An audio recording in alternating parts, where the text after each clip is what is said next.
হলেও আপনি নামাজটা পড়বেন। যদি সপ্তাহে সম্ভব না হয় তাহলে আপনি মাসে অন্তত একবার এই নামাজটা আদায় করবেন। চাচা, যদি মাসেও আপনার পক্ষে কষ্টকর হয়ে যায়, বছরে একবার পড়বেন। যদি বছরেও না পারেন, জীবদ্দশায় অন্তত একবার হলেও নামাজটা পড়বেন।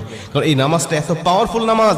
এই নামাজটা আদায় করার কারণে আপনার প্রকাশ্যে অপ্রকাশ্যে যত গুনাহ করেছেন, আপনার ইচ্ছায় অনিচ্ছায় যত গুনাহ করেছেন, আপনার অতীত জীবনে যত গুনাহ করেছেন, সব গুনাহ আল্লাহ আপনাকে ক্ষমা করে দেবে। চাচা, এই নামাজটার নিয়মটা একটু ব্যতিক্রম। এই নামাজটাকে বলা হয় সালাতুত তাসবিহ। এই নামাজের মধ্যে অতিরিক্ত কিছু তাসবিহ পাঠ করতে হয়।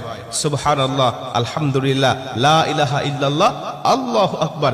এই চারটা তাসবিহ একত্রিত করে সুবহানাল্লাহি ওয়াল হামদুলিল্লাহি ওয়া লা ইলাহা ইল্লাল্লাহু আল্লাহু আকবার, এই তাসবিহগুলো, এই বাক্যগুলো এখানে পাঠ করতে হয়। 4 রাকাত বিশিষ্ট এই নামাজ সালাতুত তাসবিহ 4 রাকাত পড়তে হয় এক নিয়তে। 4 রাকাত নামাজে প্রতি রাকাতে 75 বার করে মোট 300 বার এই তাসবিহটা পাঠ করতে হয়।